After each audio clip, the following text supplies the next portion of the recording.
Agora vamos falar sobre alienação parental, que acontece quando um adulto usa do vínculo com uma criança ou adolescente para manipular ou induzir com o objetivo de repudiar um de seus genitores. Esse comportamento pode ser praticado por um dos pais, avós ou por qualquer adulto que tenha o jovem sob sua guarda ou vigilância. E para a gente entender melhor sobre o tema, quais os impactos disso na vida das crianças e como lidar com essa questão tão sensível, estamos recebendo aqui no estúdio o psicólogo Carlos Eduardo Pereira. Olá, Carlos, bom dia, seja bem-vindo. Bom dia, Renata, bom dia, Bárbara. Muito obrigado pelo convite, é sempre um prazer estar aqui com vocês. Carlos, vamos começar então com a explicação o que é alienação parental. Acho que você já falou muito bem, na sua introdução. Então, é esse padrão, precisa ser um padrão, um processo, onde um dos ex-cônjuges, agora genitores, eles vão usando a sua influência para poder gerar na criança um sentimento de repulsa, de afastamento em relação a um dos genitores. Então, é uma temática sensível, bastante polêmica, e a legislação ela tenta trazer alguma pacificação sobre isso. E, Carlos, um outro ponto que a Renata comentou e que eu acho que é muito importante, a alienação parental, ela não é praticada só por pais ou mães, né? O que a gente pode falar sobre isso?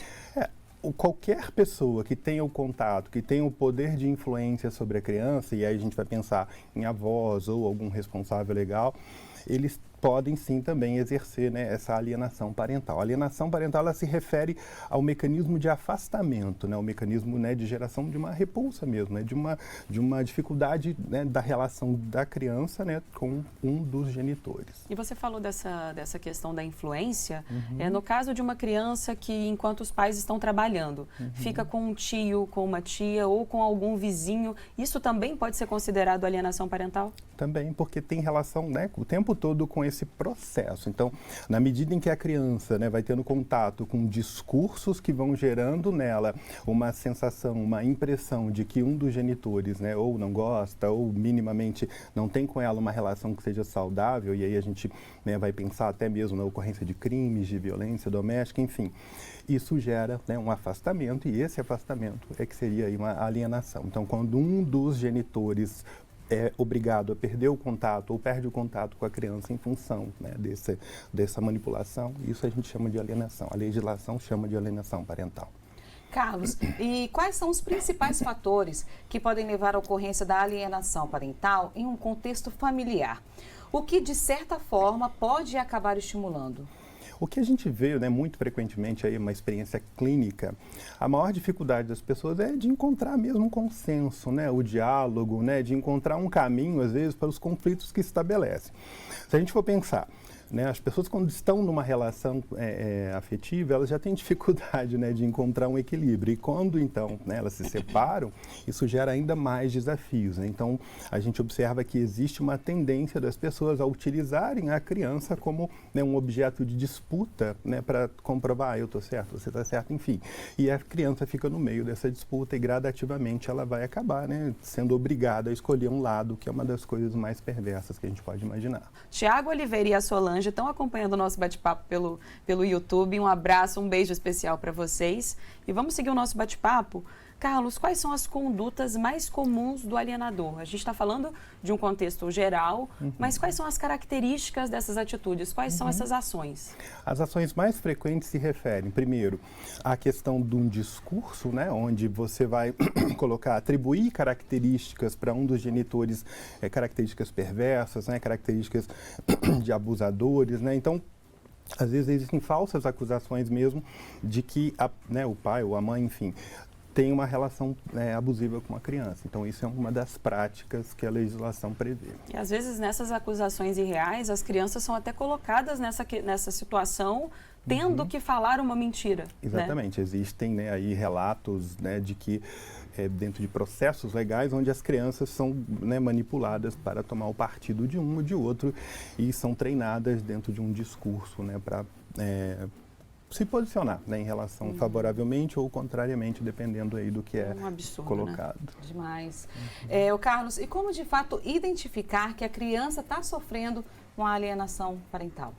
Eu sempre gosto de pensar que a gente precisa pensar em etapas de desenvolvimento, né? Crianças na primeira infância, segunda, terceira, adolescência. Então, para cada uma dessas etapas, a gente vai ter características diferentes. Então, eu sempre olho, principalmente, né, na primeira, segunda infância, padrões de isolamento social, padrões de comportamento agressivo, às vezes na escola, né? Dificuldade, às vezes, de comunicação, uma dificuldade de interação social dessa criança. Então, esses são indicadores importantes para a gente, porque às vezes a criança ela está no meio de um conflito e ela não consegue comunicar, né? Olha, com quem eu vou falar, né? Para quem eu vou contar, de que forma eu vou organizar isso de uma maneira, né? De um discurso sobre isso. Porque muitas das vezes ela é orientada exatamente a não contar, a não falar, né? A não se expressar, e aí isso gera nela um conflito, né? E qual é a forma que ela encontra? Às vezes você vai observar uma irritabilidade maior, uma agressividade maior e às vezes um isolamento social, né? A criança tem dificuldade, né, de manter um contato saudável com outras crianças. Quando você observa uma alteração de um padrão, né, de uma criança que é extrovertida, brincalhona, alegre, para um padrão introvertido, a gente começa a desconfiar de que algo, né, esteja acontecendo com essa criança. Isso é na primeira infância, né? Primeira, segunda infância, né? Na terceira e na adolescência, a gente já vê padrões, né? Que o adolescente, ele por si só, ele já tem um padrão de maior isolamento, né? Ainda mais hoje em dia, com esse mundo altamente tecnológico. Então, a gente vê que ele já busca, né, por si só, é uma regra mais, né, efetiva que a gente observa, os adolescentes, né, se isolando, buscando contato mais na rede social. Mas aí a gente vê o aumento, por exemplo, de comportamentos autolesivos, né? Na adolescência isso tem sido encontrado com mais frequência. Então, conflitos entre os pais geralmente se manifestam, né, na terceira infância, na adolescência, através, né, de uma culpabilização, né, da criança e do adolescente e também de gestos de autopunição. Então, esses comportamentos autolesivos, às vezes até uma tentativa de suicídio, são indicadores de que a criança está no meio de uma polêmica que ela não deveria estar. E você listou aí, né, vários desses sinais, mas no seu cenário, no seu contexto clínico, qual que é o principal? É realmente essa mudança, essa oscilação de um perfil, uma criança, como você exemplificou, que é muito extrovertida e do nada, muito entre aspas, ela muda a postura. Esse é o principal sinal? Esse, para mim, é o principal sinal, e existe um que eu acabei, né, não falando, que é o desenvolvimento de um quadro de ansiedade, né? Então, a criança também vai manifestar sintomas de ansiedade, taquicardia, dificuldade, às vezes, para respirar, às vezes um medo, né, um comportamento de esquiva, né? Então, dificuldade de dormir à noite. Então, tem outros indicadores também para a gente pensar quando a gente imagina que pode ocorrer transtornos, né, de humor, como ansiedade e talvez depressão também. Carlos, e o que fazer quando só há suspeita da prática? Há uma grande, né, uma dúvida. A gente pode meter a colher? O que deve fazer? Denunciar? É interessante, a sua pergunta, ela leva para algumas reflexões complexas. Segundo a legislação, né, é suficiente a suspeita, né? Por quê? A gente precisa pensar que o ônus de provar se existe ou não, né, uma alienação parental, ele não deve ser de quem está acusando, de quem está, né, denunciando. Então, o ônus de provar deveria ser, né, da justiça, deveria ser, né, de uma perícia legal, né, uma avaliação psicológica da criança, enfim. Então, denunciar é o primeiro passo. E aí, denunciar como é um processo. Geralmente, a alienação ocorre dentro de um processo de separação. Fazer uma denúncia dentro, né, do processo legal, utilizar os meios legais para que, né, de fato, isso possa ser investigado da maneira apropriada, que é através, né, de um processo de avaliação social e psicológica mais complexo. E a criança, quando ela chega até vocês, né, os profissionais da psicologia, normalmente, na prática, isso acontece por iniciativa dos pais, dos responsáveis, ou realmente é uma imposição, algo imperativo por parte da justiça?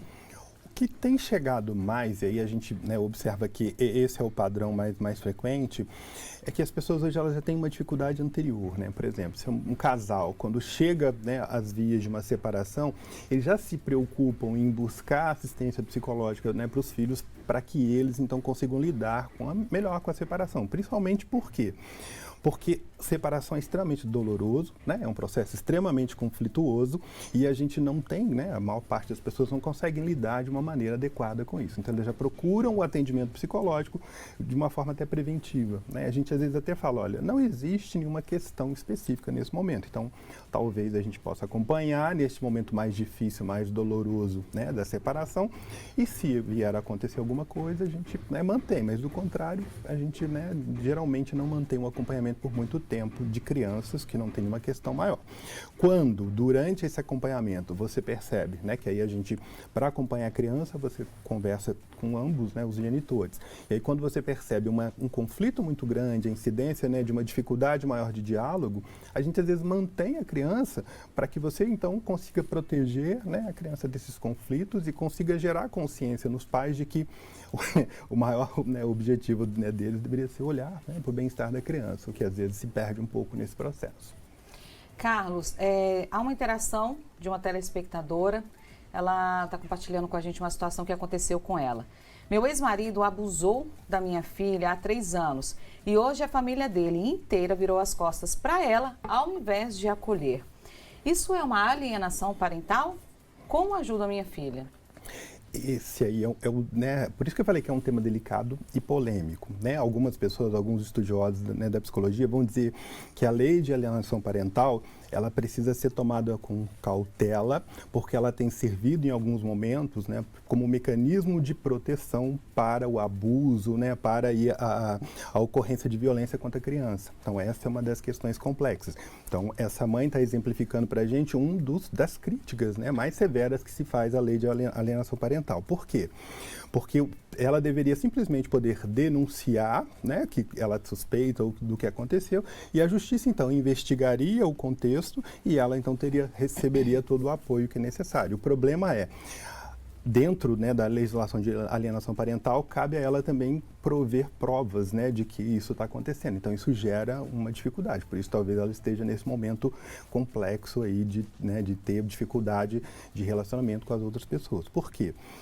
Porque a legislação ela é falha, ela peca em alguns aspectos e, segundo, né, vários críticos, ela acaba protegendo o homem e punindo, né, a mulher, que acaba ficando numa condição de desamparo, né, que esse é um dos desafios que a legislação enfrenta. E a parte que cabe a ela, Carlos, ela pede uma ajuda, assim, qual orientação a gente pode dar? Eu orientaria a fazer uma denúncia, né? Olha, a gente precisa começar a pensar que a justiça ela é limitada, ela é falha, mas é o recurso que a gente tem.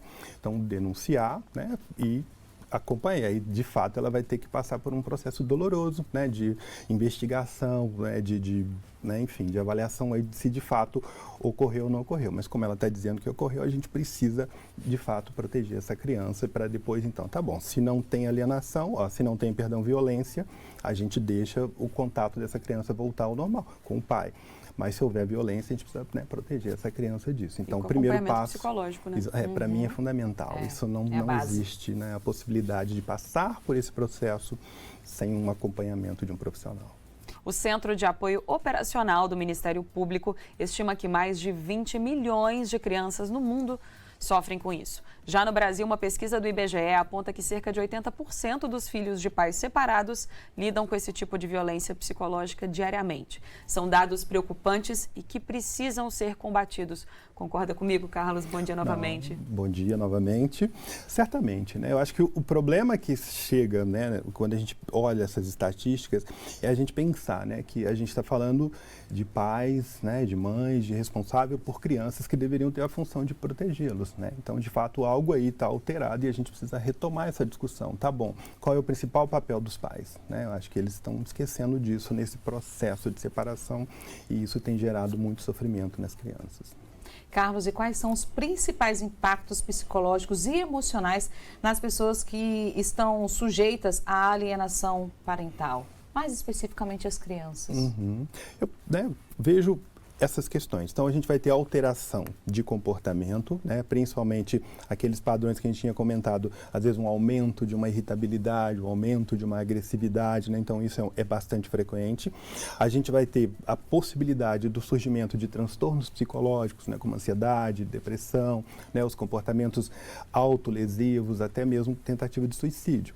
E a gente vê, quando a criança fica no meio dessa disputa, né, entre os pais, porque como é que ela vai se posicionar? Como é que ela vai tomar partido de um ou de outro. Isso é muito difícil, né? Então, isso gera uma quantidade de sofrimento, de impasses, né? De uma dificuldade, às vezes, dela tomar uma mera decisão. Às vezes, você pergunta para a criança, o que você quer?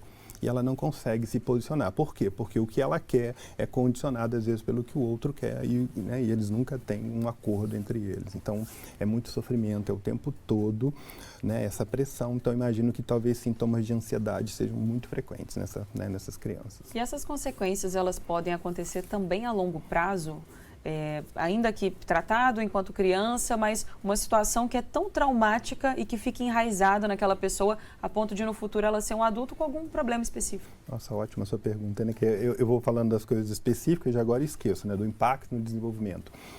O que eu vejo muito frequentemente é o impacto disso na autoestima, né? Imagina, uma criança que está envolvida num meio, né, de conflito, ela vai ter dificuldade sobre a autoimagem dela, ela vai se colocar, às vezes, numa posição de que ela não é uma boa criança, não é um bom ser humano, porque se os pais estão brigando por causa dela, ela não é boa, né? Então, isso, ao longo do desenvolvimento, vai trazer ansiedade, depressão, né? Aquilo que a gente até falou, às vezes, ideação suicida, né? É uma coisa que me preocupa também, porque pode surgir no longo prazo. E esse sentimento de culpabilização mesmo, né? Ela como um ser errante, como se ela estivesse motivando a discórdia entre os pais, eu acho que isso acontece muito também. E ela é objeto da disputa, né? Então, aí vem aquele pensamento que eu já ouvi em algumas crianças. Se eu não existisse, nada disso estaria acontecendo. E aí você imagina o tamanho do sofrimento, né, de uma pessoa, né? Isso é muito difícil de lidar e aí quando chega nesse nível, a gente tem que, né, tentar fazer alguma coisa, não tem jeito. Ô Carlos, e a alienação parental já é considerado crime? Ela não é considerada crime, né, mas ela é passível de algumas penalizações, como multa, né, como perda da guarda, tá? Perda da autoridade só. Porque, né, quando houve a discussão, né, da aprovação da lei, a possibilidade de cadeia, enfim, ela foi retirada, né, da versão final da legislação. E como provar que está acontecendo alienação parental? É possível adquirir essas provas, gravando, registrando alguma coisa? Hoje a tecnologia está aí para facilitar, mas ela também cria muitas inverdades. Então, acredito que para a justiça isso fica ainda mais complicado. É muito difícil, né? O que se tem hoje, o mecanismo que se utiliza é uma avaliação complexa da criança, uma avaliação, né, do contexto, entrevista, né, com os genitores, com os cuidadores, de maneira tal que você consiga não só trazer essas evidências de gravação, de vídeo e tudo mais, mas tentar obter o relato da criança, né? Que talvez o relato ele traga para a gente uma possibilidade de uma análise mais aprofundada. Carlos, quais são as medidas cabíveis ao combate no aspecto psicológico? E quais são as estratégias e abordagens que vocês, psicólogos, utilizam na prática para poder lidar com esses casos? Eu imagino que seja difícil separar o pessoal do profissional, porque, né?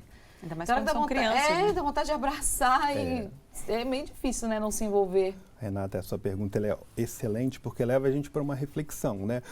A ferramenta mais importante que eu gosto de utilizar na minha prática é a mediação de conflito, né? Porque o que acontece? A legislação ela é falha, ela é limitada, né? E a gente precisa pensar, a principal causa, né, de alienação parental são divergências, né, entre, né, pais. Então, como é que a gente resolve essas divergências sem chegar na necessidade de uma judicialização do processo? Então, para mim é fundamental que exista e que a gente tente minimamente restaurar o diálogo, né, entre essas pessoas. Então, o papel mais importante é esse, é mediar um conflito que é complexo, né, e que se você pensa que chegou ao nível de uma separação e uma separação nessa dimensão, a gente precisa tentar recuperar isso minimamente e tentar mostrar para os genitores que o papel, né, que eles deveriam exercer é de zelar pelo bem-estar da criança. Ô Carlos, e realmente esse é o melhor caminho, porque se for esperar o resultado da justiça, que é no mínimo uma multa ou alguma coisa...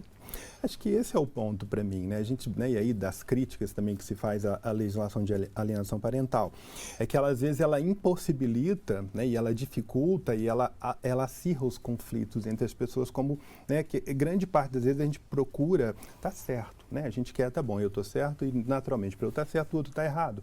Só que a gente está falando de uma dimensão familiar onde a questão de estar certo ou tá errado ela é muito sutil, né? Então a gente precisa talvez recuperar um pouco a capacidade de conversar, a capacidade de conviver com as diferenças e a capacidade de, sabe, minimamente de chegar a um consenso, né? E quando isso está prejudicado, nem a justiça dá jeito. E o nosso público, que é super engajado aqui com as pautas do Manhã Diversa, está participando, mandando mensagem. E a Denise de BH, ela diz: eu suspeito que a minha filha esteja sendo alienada, mas ela é muito pequena e não fala nada. Sinto pelo jeito dela quando fica com o pai. Como posso fazer ela falar? E ela faz a observação de que eles são, de fato, divorciados. Não lembro bem a idade, mas eu fico com uma sensação de quanto mais nova, né, maior a dificuldade da criança organizar isso num discurso, né? Então, eu procuraria um profissional, né, especializado aí na primeira infância, que tem estratégias, né, de obter dessa criança essa informação de uma forma mais lúdica, né, de uma forma menos estruturada, como a gente imagina, que seja só verbalizar. Então, às vezes, ela não tem a condição, ela não conhece, ela não entende toda a complexidade do que está envolvido. Então, talvez a ajuda de um profissional com uma abordagem mais lúdica, com uma abordagem especializada em crianças, possa ajudar um pouquinho ela a entender se de fato está ocorrendo ou não essa alienação Então, a parental. dica para a Denise buscar esse apoio profissional e, a partir disso, né, sendo detectado que há muito provavelmente uma alienação, aí buscar a justiça. Aí ela vai para o segundo movimento, que é o movimento de denunciar, né, essa alienação na justiça. Ou, se ela preferir, ela também já pode denunciar de uma vez. A gente precisa também pensar nisso. Com a simples suspeita, Com né? a suspeita. Acho que a gente precisa, até para que a lei, né, para que os legisladores, eles entendam que existem limitações e que essa legislação, ela ou vai precisar ser revisada ou vai precisar ser revogada. Ô, Carlos, mas eu acho que muitas mulheres devem ter medo de denunciar, não? E esse é o ponto, né? Ótimo, maravilhoso. Essa é a dificuldade, né? Então, se a gente for ouvir as pessoas que fazem críticas à legislação da alienação parental, elas vão dizer exatamente isso, o caráter às vezes sexista, o caráter às vezes machista que essa legislação acabou, né, desenvolvendo com o passar do tempo. Então, essa é uma crítica importante. Então, acabou, né? Imagina, se eu denuncio meu ex-marido por um abuso sexual, né, por uma suspeita de abuso ou, enfim, violência doméstica, e aí eu tenho que também provar que aquilo está acontecendo, e provar que está acontecendo, né, um abuso sexual é muito difícil, não é tão simples. Então, isso tem gerado, de fato, uma diminuição desse tipo de denúncia, né, que a gente vai chamar de falsa denúncia, né? Não é que seja uma falsa denúncia, é que eu não consigo provar que é verdadeiro, não é a mesma coisa.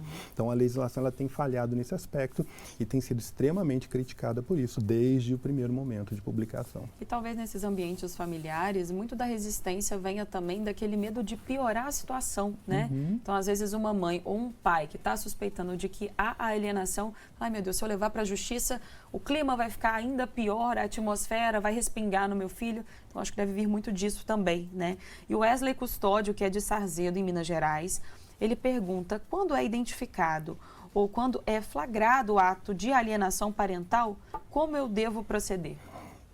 De novo, né, eu gosto da ideia de que a gente precisa registrar. Né? Então, se eu flagrei, se eu presenciei, se eu tenho como provar, então que se registre. A forma, né, mais correta de se registrar é uma ocorrência. Então vamos fazer uma ocorrência onde, né, eu vou ter o testemunho de agentes públicos que têm uma fé legal maior do que a minha denúncia simplesmente, e aí então adicionar isso aos autos, aí, enfim, ao processo, de forma que fique evidenciada, comprovada a alienação parental e que isso, de certa forma, possa contribuir, né, para a diminuição da ocorrência disso. Ô, Carlos, a nossa conversa, parece que a guarda compartilhada, por exemplo, ela pode ser, estimula mais a alienação parental ou não? Eu acho que é o inverso, sabe? Eu vejo que a gente precisaria que toda a guarda fosse compartilhada, entende? A minha leitura é que a criança ela ganha muito quando ela pode conviver de uma maneira equilibrada entre os dois, né, genitores. Isso, para mim, é o lugar que talvez a gente pudesse, ao invés de ter uma legislação de alienação parental, investir mais em como é que a gente consegue fazer com que toda a guarda seja compartilhada, que os pais participem e tenham o mesmo poder decisório na vida do filho e que o filho possa também, né, de certa maneira, ser empoderado, né, ele possa ter, ser ouvido, né, possa escolher. Por quê? Porque nem sempre aquilo que a gente, né, e aí eu tenho uma filha de 27 anos, posso dizer para vocês, nem sempre aquilo que a gente acha que é o melhor para o filho é o melhor para ele de fato, né? Então, às vezes, a gente precisa perguntar, né? Talvez as pessoas precisem abandonar um pouco esse lugar de achar que sabe o que é melhor para o outro e começar a perguntar um pouco mais. Isso ajuda também. E claro que também, né, nessa guarda compartilhada, o bom senso por parte dos responsáveis de não misturar as relações, né, e não desabafar com o filho.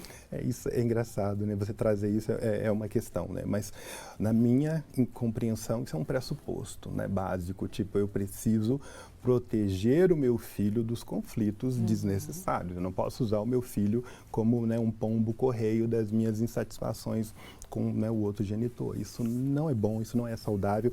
E mesmo que não ocorra alienação parental, mesmo que seja coisas pontuais, eu não gostei daquilo que seu pai ou que sua mãe fez em determinado momento, é melhor que a gente transmita o recado pessoalmente. Esse é o problema. A criança ela não deve participar, né, dessa dimensão dos conflitos entre o casal. Por quê? Porque não é que ela vá tomar partido de um ou do outro. Ela não vai tomar partido, né? Ela raramente toma partido, mas ela vai sofrer. Tá? Então, o sofrimento é garantido. Se ela vai escolher um dos lados, eu não sei, mas que ela vai sofrer até o último instante com isso, com certeza. E acredito que não seja a intenção dos pais. Bom, vamos agora aqui, tem mais um telespectador que compartilhou com a gente um caso. Acompanhe um caso em que o pai, após se separar e assumir outra companheira, está se afastando da filha. Ele deixa de passar os dias que deveria ficar com a filha para viajar com a namorada nova. Quando a criança está com ele, ainda sente que é preterida pelos filhos da madrasta. Isso é uma alienação parental? Isso não chega a ser alienação parental, por quê? Porque não existe uma intencionalidade no discurso, né, dessa mãe para afastar esse pai do convívio, né, com a criança. Existe uma escolha desse pai, entende? Aí esse é o problema, né? Entende? Não existe lei que garanta que um pai vai ser um bom pai. Não existe uma legislação que garanta que uma mãe vai ser uma boa mãe. E que existe são pessoas e são escolhas e aí é uma questão de princípios, enfim, né, que a gente não pode também achar que a lei vai dar conta de tudo. Então essas situações vão ocorrer e a gente precisa ter clareza de que aí já é uma outra coisa que está em discussão, que é uma questão pessoal, tá bom? Às vezes as pessoas têm muita dificuldade em lidar com essas condições de separação. É desconfortável, né? Lidar com o ex, né, é muito desconfortável e as pessoas não sabem fazer isso. E o caminho mais simples é esse, o da esquiva, do afastamento, da fuga, porque eu não tenho, quanto menor o contato, menor o mal-estar, né? Mais tranquilo eu me sinto. E o que é desconfortável e delicado também é esse assunto, mas você conseguiu administrar e elaborar da melhor forma possível. Muito obrigada pela sua presença, Gente, viu, Carlos? Eu agradeço imensamente, obrigado pela oportunidade. Estou sempre aqui, só me chamar. Vamos chamar. E obrigada também a você que participou, mandando o seu comentário, o seu relato ou a sua pergunta.